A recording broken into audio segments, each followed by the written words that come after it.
गणनायकाय गणदैवताय गणाध्यक्षाय धीमहि गुणशरीराय गुणवन्दिताय गुणेशानाय धीमहि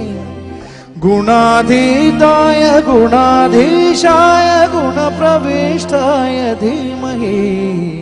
एकदन्ताय वक्रतुण्डाय गौरीतनयाय धीमहि गजेशानाय भालचन्द्राय श्रीगणेशाय धीमहि एकदन्ताय वक्रतुण्डाय गौरीतनयाय धीमहि गजेशानाय भालचन्द्राय श्रीगणेशाय धीमहि